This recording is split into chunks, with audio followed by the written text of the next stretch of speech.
Mobile addiction அதுல top 5 psychological ரீசன்ஸ்ல past 4 வீடியோஸ்ல 4 reasons என்னன்னு பார்த்திருந்தோம்.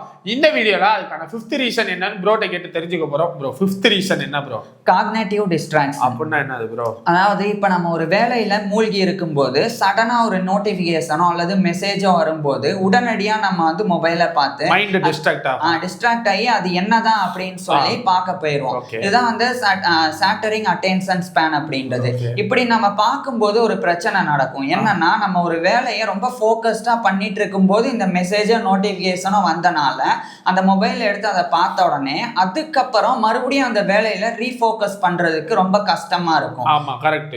ஒரு ஃபுல் ஃபோக்கஸ்டா போயிட்டு இருக்கல திடீர்னு ஒரு டிஸ்ட்ராக்ஷன் வந்துச்சுன்னா மறுபடியும் அந்த மைண்ட் செட் ஆகுறது கொஞ்சம் டைம் எடுக்கும். ஆமா, எந்த அளவுக்குன்னா கிட்டத்தட்ட 20 நிமிஷம் ஆகும். நீங்க ஒரு வேலையை ஃபோக்கஸ்டா பண்ணிட்டு இருக்கும்போது இந்த டிஸ்ட்ராக்ஷன் வந்து நீங்க மொபைலை மட்டும் கையில எடுத்துட்டீங்கன்னா மறுபடியும் அந்த நோட்டிபிகேஷனை வந்து இப்போ ஒரு வீடியோவோ இல்லைன்னா ஒரு மெசேஜ் வந்திருந்தா அதை வந்து பார்க்குறதோ இந்த மாதிரி பண்ணிட்டு அதுக்குண்டான ரிப்ளை வந்து பண்ணதுக்கு அப்புறம் மறுபடியும் ரீஃபோக்கஸ் பண்றதுக்கு கிட்டத்தட்ட 20 நிமிஷம். அதாவது ரீஃபோக்கஸ்னா ஃபுல் ஃபோக்கஸ்ல மைண்ட் ஃபுல்லா ஒர்க்ல மட்டும் இருக்கிறதுக்கு 20 நிமிஷம் ஆகும். அப்ப நீங்க ஒர்க் பண்ணுவீங்க, ஆனா ஃபோக்கஸா உங்களால ஒர்க் பண்ணவே முடியாது. அந்த கிட்டத்தட்ட 20 நிமிஷம் நீங்க மறுபடியும் மொபைலை கையில எடுக்காம தொடர்ச்சியா அந்த ஒர்க்ல வந்து ஈடுபட்டா மட்டும்தான் அதுல வந்து மறுபடியும் அந்த ரீஃபோக்கஸ் அந்த ஃபோக்கஸே வந்து மறுபடியும் வர ஆரம்பிக்கும். அது எதனால ப்ரோ அப்படி ஆகுது? எதனால அது ஆகுதுன்னா உங்க மைண்ட் ஒரே நேரத்துல எல்லா விஷயங்களையுமே ஏத்துக்காது. அதாவது நம்ம மூளை வந்து ஒரு விஷயத்துல ஒரு நேரத்துல ஒரு விஷயத்தை தான் வந்து ப்ராசஸ் பண்ணும்.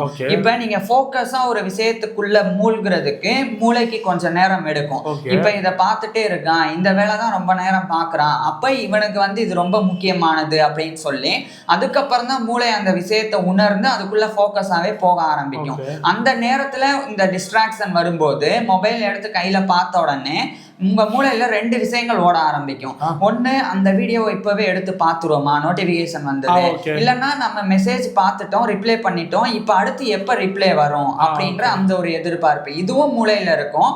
அதே சமயம் வேலையும் இருக்கும். இப்ப ரெண்டுமே சேர்ந்து உங்க மூளையில நீங்க யோசிக்கும் போது உங்க மூளை எப்படி அதை பார்க்கும்னா இதுல எது முக்கியம் அப்படின்றத புரிஞ்சுக்கிறதுக்கே நேரம் எடுக்கும். கண்டிப்பா ஒர்க்கை விட அந்த மொபைல் இதுக்கு தான் நம்ம மூளை போகும். ஆனா நம்ம உடல் முழுக்க வந்து ஒர்க்ல வந்து ஈடுபட்டுக்கிட்டே இருக்கிறதும் மூளைக்கு தெரியும். அதனாலதான் மூளை என்ன பண்ணும்னா கிட்டத்தட்ட 20 நிமிஷம் வந்து நம்ம ஒரே விஷயத்த மறுபடியும் பண்ணும்போது ஓகே இவனுக்கு இது ரொம்ப முக்கியம் போல அப்படின்னு சொல்லி அதுக்கப்புறம் தான் அந்த ஃபோக்கஸுக்கே வர ஆரம்பிக்கும். அப்ப இந்த நேரத்துல மறுபடியும் அந்த நோட்டிபிகேஷன் வருது அப்படின்னா என்ன நடக்கும்?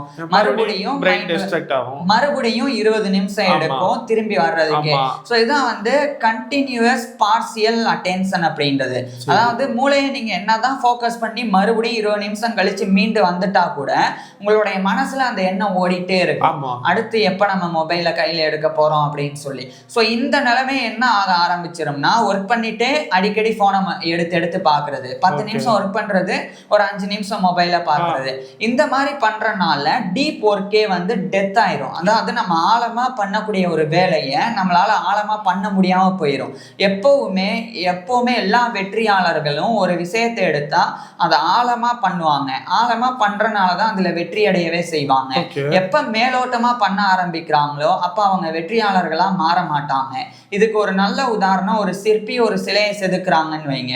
சிலைய அந்த சிற்பி செதுக்கிட்டு இருக்கும் போது போனை அடிக்கடி எடுத்து பார்த்தா அந்த சிலைய அந்த சிற்பி நினைச்சபடி வடிக்க முடியுமா? கண்டிப்பா முடியாது. சேப்பு கொஞ்சமாச்சும் மாறிடும். இப்ப அந்த சிற்பினால ஒரு வெற்றியாளரா மாற முடியுமா?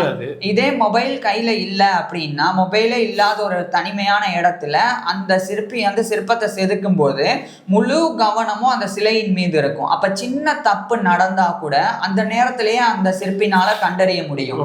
அதே சமயம் ஃபோக்கஸ் ஃபுல்லா அதுல இருக்கும் போது கிரியேட்டிவான திங்கிங்கும் வரும். இதை இன்னும் இப்படி வடிச்சா என்ன, இந்த இடத்தை அந்த மாதிரி புதுசான சிந்தனையும் வந்து அந்த சிற்பினால முழு கவனத்தோட அதை பண்ணும்போது ஒரு சிறந்த சிற்பத்தையும் கொடுக்க முடியும், ஒரு சிறந்த சிற்பியாகவும் மாற முடியும். சோ இந்த எல்லா விஷயங்களையும் தடுக்கிறது எதுன்னா இந்த மொபைல் அடிக்ஷன் தான். இந்த மொபைல் அடிக்ஷன் எப்ப வருது? நான் சொன்ன இந்த 5வது ரீசன் என்ன, அந்த காக்னேட்டிவ் டிஸ்ட்ராக்ஷன். தொடர்ச்சியா வந்து ஒரு வேலையை ஃபோக்கஸ் பண்ணும்போது ஊடல நடக்கக்கூடிய இந்த சின்ன சின்ன விஷயங்கள், அந்த சின்ன சின்ன விஷயங்கள் நம்மளுடைய வாழ்க்கையில பெரிய தவறான விளைவுகளை வந்து கொடுக்குது. ஸோ இப்போ நான் ஏற்கனவே 4 ரீசன்ஸும் இதுல 5வது ரீசன் சொல்லியிருக்கேன். இது எல்லாமே வந்து சைக்கலாஜிக்கல் ரீசன்ஸ். அதாவது ஏனோ தானம் சொன்னது கிடையாது. நிறைய சைக்காலஜிஸ்ட், நிறைய ரிசர்ச்சர்ஸ்லாம் நிறைய பேரை வச்சு பண்ண ஆய்வுல கண்டுபிடிச்ச விஷயம் தான் இது. ஸோ இதெல்லாம் இந்த 5 விஷயங்கள் நடக்கிறனால தான் மனிதர்கள் வந்து மொபைலுக்கு அடிக்ட் ஆகுறாங்க அப்படின்னு சொல்லி இப்ப வந்து கண்டுபிடிச்சிருக்காங்க. இப்ப இதை தெரிஞ்சுக்கிறதுக்கு அவசியம் என்ன அப்படின்னு நீங்க கேட்கலாம். இதை ஏன் அடிக்ட் ஆகுறோம்னு, நம்ம ஏன் அடிக்ட் ஆகுறோன்றது கத்துக்கிறது ஏன் அப்படின்னு சொல்லி, இது கத்துக்கிறனால என்ன நடக்கும்னா, ஏன் நம்ம அடிக்ட் ஆகுறோம் அப்படின்னு நமக்கு புரிஞ்சிருச்சுன்னா, இது நாள் வரைக்கும் அடிக்ட் ஆகாதவங்க அடிக்ட் ஆகாம இருந்துக்கலாம். இந்த ரீசன் வந்து தெரியறனால நம்ம மறுபடியும் இதை பண்ணோம்னா நம்ம அடிக்ட் ஆகிறோம் புரிஞ்சுக்கலாம். இப்ப மொபைல் அடிக்ஷன்ல இருக்கக்கூடியவங்க அவங்க வந்து ரொம்ப கஷ்டப்பட்டுட்டு இருப்பாங்க. இதுல இருந்து மீண்டு வரணும். அதுக்கான ரீசன் என்ன தலைவா, அத சொல்லுங்க. ரீசன் இப்ப சொல்லியாச்சு. சொல்யூஷன் வந்து நம்ம அடுத்த ஒரு தனி சீரீஸா போடுவோம். கிட்டத்தட்ட அதையும் வந்து சின்ன சின்னதா அந்த மாதிரி 5 பார்ட்டா போடுவோம். அப்பதான் ஈஸியா மக்களுக்கு வந்து புரியும். கண்டிப்பா அந்த சொல்யூஷன்ஸ் உங்களுக்கு யூஸ்ஃபுல்லா இருக்கு. அதுல இருந்து நீங்க ரெக்கவர் ஆயிடலாம். அதாவது 5th ரீசன்ஸ் இந்த வீடியோல பார்த்துருப்பீங்க. இந்த 5 ரீசன்ல இருந்துதான், அந்த 5 ரீசனை வச்சுதான் கண்டிப்பா நீங்க மொபைல் அடிக்ட் ஆயிருப்பீங்க. நீங்க கேட்கலாம், இந்த வீடியோவே நான் மொபைல்ல தானடா பார்க்க போறேன், அப்ப அந்த மொபைல் அடிக்ட் வரும்ல நீங்க கேட்கலாம். இப்பவும் நாங்க இன்னொன்னு சொல்றோம், மொபைல் அடிக்ட்டுக்கு தான் நாங்க வீடியோ பண்றோமே தவிர்த்து மொபைல் யூசிங் கிடையாது. மொபைலை ப்ராப்பரா யூஸ் பண்ணிட்டீங்கன்னா நமக்கு இந்த வேலையே கிடையாது. அதனால தேவையானதுக்கு மட்டும் மொபைலை யூஸ் பண்ணுங்கன்றது தான் இந்த இது. கண்டிப்பா அடுத்ததுல சொல்யூஷனோட வந்து பாக்குறோம். தேங்க்யூ.